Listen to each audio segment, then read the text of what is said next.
Bonjour à tous, tous les tacticiens, bienvenue donc pour une nouvelle vidéo. Et aujourd'hui, on va se poser une question que l'on se pose tous environ tous les 2 ans. Ça donne quoi le Mourinho nouveau? C'est un peu comme le Beaujolais, à chaque fois on s'attend à ce qu'il y ait des saveurs de banane, de myrtille ou de framboise. Et avec Mourinho, c'est un peu la même chose. À chaque fois qu'il signe dans un nouveau club, on a des attentes, on se pose la question. J'en parlais dans un article il y a quelques semaines quand il avait été nommé, et je disais, voilà, Mourinho en début de carrière, c'était un entraîneur plutôt offensif, qui prenait le beau jeu, etc.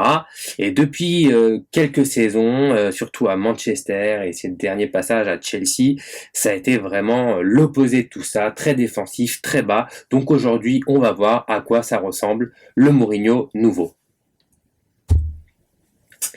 Et ben pour commencer, déjà une petite évolution sur la sortie de balle avec, comme vous pouvez le voir, un bloc, enfin une ligne de 3 avec le défenseur gauche. Ici c'est Davis, mais ça a été Rose sur un autre match, qui vient s'aligner avec les deux défenseurs centraux. Les deux milieux défensifs qui restent ici pour proposer des options derrière cette ligne de pressing.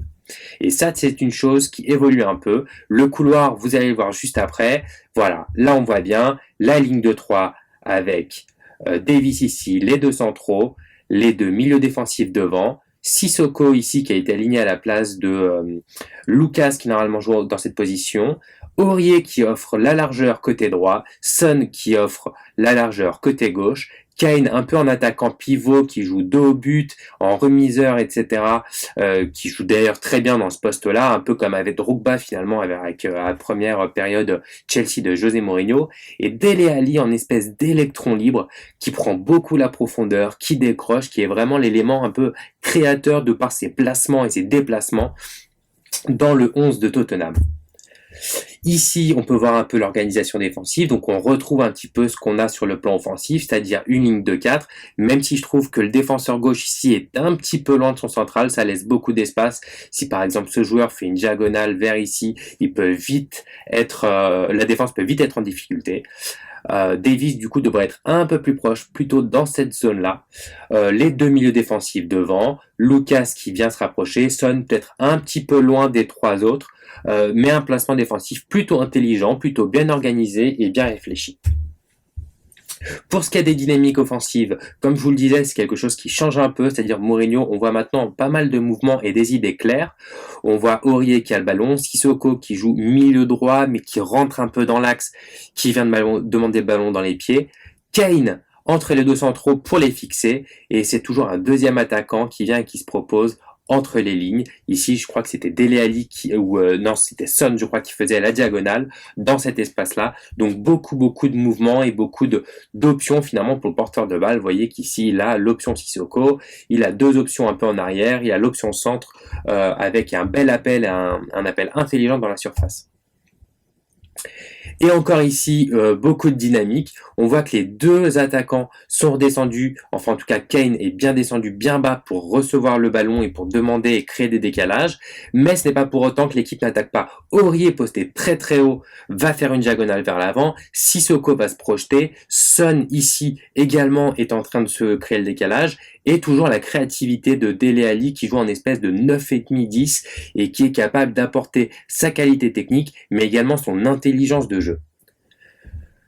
Ici, dans la surface, pareil, beaucoup d'intelligence. On voit Son qui vient faire une diagonale très rapide et très forte vers le premier poteau et qui emmène avec lui le défenseur central. Du coup, ça va créer un énorme décalage pour Kane qui va attendre au point de pénalty et qui n'aura plus qu'à finaliser. Du coup, le Mourinho nouveau, ça donne quoi? Eh ben, je trouve que c'est plutôt pas mal. Alors, avec Mourinho, il faut toujours s'attendre à des changements après les premières défaites ou les premiers résultats négatifs. Mais en tout cas, pour l'instant, je vois quelque chose de logique. C'est ce qu'on avait perdu pas mal du côté de Manchester United quand il entraînait le club de Paul Pogba et Anthony Martial. Et finalement, on retrouve un peu de logique aujourd'hui, c'est-à-dire qu'on comprend ce qu'il veut faire, la sortie de balle à 3 avec le défenseur gauche qui vient, les deux milieux centraux qui viennent demander derrière la ligne de pression, beaucoup de largeur d'un côté avec Serge Aurier, De l'autre côté, avec Son, avec Dele Alli qui se balade autour de Kane, avec beaucoup d'appels dans la profondeur, beaucoup de diagonales, des ballons qui sont demandés dans les pieds, des joueurs qui redescendent pour demander les ballons dans les pieds pendant que d'autres prennent la profondeur. Du coup, ça crée des décalages, ça crée du mouvement, et c'est ça qu'on attend d'une équipe. En tout cas, Mourinho, pour l'instant, c'est 10 buts en 3 matchs. Pas mal de buts encaissés, mais je préfère le voir aujourd'hui marquer des buts et en prendre, je m'en fiche un peu. J'ai envie de voir un Mourinho qui propose un jeu vers offensive.